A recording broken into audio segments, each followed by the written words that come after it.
ડેડિયાપાડામાં આમ આદમી પાર્ટીના આગેવાનો ભારતીય જનતા પાર્ટીમાં જોડાયા છે। આપમાં રાજીનામું આપનાર આગેવાનો ભાજપમાં જોડાઈ ગયા। હર્ષ સંઘવીની ઉપસ્થિતિમાં ભાજપમાં જોડાયા।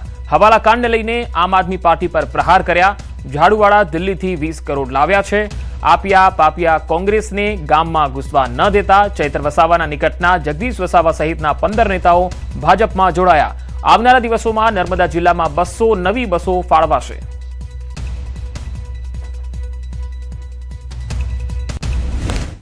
नर्मदा जिला में आ झाड़ू वाला लोको दिल्ली थी 20 करोड़ रुपया लाव्या छे। 100 रुपया आपे तो मानता नहीं, कारण के तमारा नामे अनेक कटकीओ मारवानो षड्यंत्र रचवामां आव्यो छे। काले सूरत थी जे षड्यंत्र पकड़ायो ए पकड़ाया षड्यंत्र में तपास करवामां आवी। आ तरफ नर्मदा में सांसद मनसुख वसावा आम आदमी पार्टी धारासभ्य चैत्र वसावा ने आड़े हाथ लीधा। जिला में भाजपे करेलो विकास देखातो न होवानो टोणो मार्यो। पक्ष घणुं आप्युं छे, हवे नवा चेहराने आगळ करवानी वात करी। साथे जीवनभर भाजप पक्षनो सैनिक बनी काम करवानी इच्छा पण दर्शावी। ડેડિયાપાડામાં કોલેજ આપી, સાગબારામાં કોલેજ આપી છે, કૃષિ ઇજનેરી કોલેજ અહીંયા આવી છે, નર્મદા જિલ્લામાં મેડિકલ કોલેજ લે છે, નર્મદા જિલ્લામાં એન્જિનિયરિંગ કોલેજ છે। અને સૌથી મોટી વાત આ ગણપતભાઈ વસાવા સાહેબના પ્રયત્નોના કારણે આપણે ગુજરાતની અંદર બિરસા મુંડા ટ્રાઇબલ યુનિવર્સિટી ભેટ મળી ને એ ચાલુ થઈ રાજપીપળાના આંગણે। એટલે આંધળાઓને દેખાતું નથી। આ બધી વાત લોકોને આપણે કહેવાનું છે। સ્થાનિક સ્વરાજ્યની ચૂંટણીને લઈ પ્રચારની અંતિમ ઘડીઓ ચાલી રહી છે। તમામ પક્ષના લોકો પાસે હવે પ્રચારમાં જઈ રહ્યા છે, પરંતુ કેશોદમાં એક બાદ એક ભાજપની અંદર આંતરિક જૂથવાદના કારણે રાજીનામા પર રાજીનામા પડી રહ્યા છે। કેશોદ નગરપાલિકાની ચૂંટણી પણ યોજાવાની છે, જ્યારે ભાજપને વધુ એક ફટકો પડ્યો। કેશોદ નગરપાલિકા વોર્ડ નંબર 1ના પૂર્વ કોર્પોરેટર સમીર પાંચાણીએ રાજીનામું આપ્યું છે।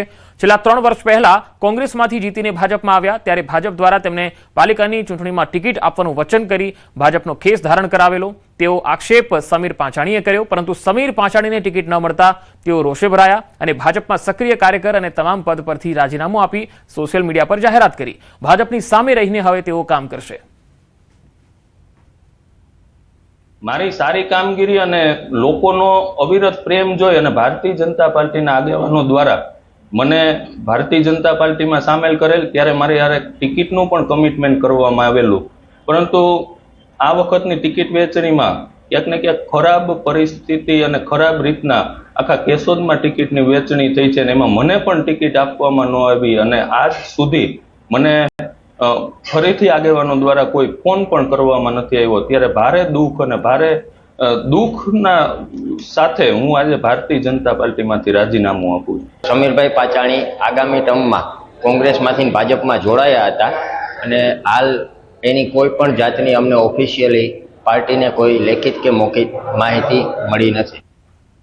બોટાદમાં પક્ષના મેન્ડેટ વિરુદ્ધ ઉમેદવારી નોંધાવનાર હોદ્દેદારોને ભાજપે સસ્પેન્ડ કર્યા। એક મહિલા સહિત 4 હોદ્દેદારો સસ્પેન્ડ થયા। બોટાદ જિલ્લા ભાજપ મયુર પટેલ દ્વારા કાર્યવાહી કરાઈ। ગઢડા તાલુકા સંગઠનના મંત્રી રેણુકાબેન સવાણી અને તેઓના પતિ સક્રિય સભ્ય જસુભાઈ સવાણી, બોટાદ શહેરના સક્રિય સભ્ય છત્રજીતભાઈ ધાંધલ અને રાણપુર તાલુકાના સક્રિય સભ્ય વિજયભાઈ ગાંગરેટિયાને સસ્પેન્ડ કરાયા છે। સ્થાનિક સ્વરાજ્યની ચૂંટણીમાં ભાજપ પક્ષના મેન્ડેટ વિરુદ્ધ જઈ ચૂંટણીમાં દાવેદારી નોંધાવવા બદલ 3 ઉમેદવાર અને 1 ઉમેદવાર પતિને સસ્પેન્ડ કરાયા।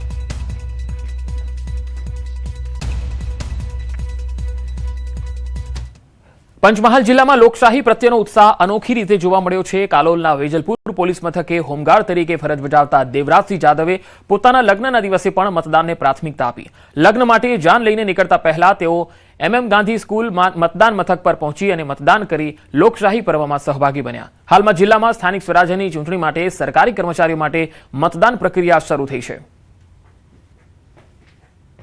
કાલોલ તાલુકાના વેજલપુર પોલીસ સ્ટેશનમાં જીઆરડી તરીકે ફરજ બજાવું છું। આજ રોજ લગ્ન હોવાથી જાન જતા MM ગાંધીમાં મતદાન આપવા માટે આવ્યો છું। આ લોકશાહીના મતદાનમાં ભાગ લઈ મેં પણ મતદાન કર્યું છે।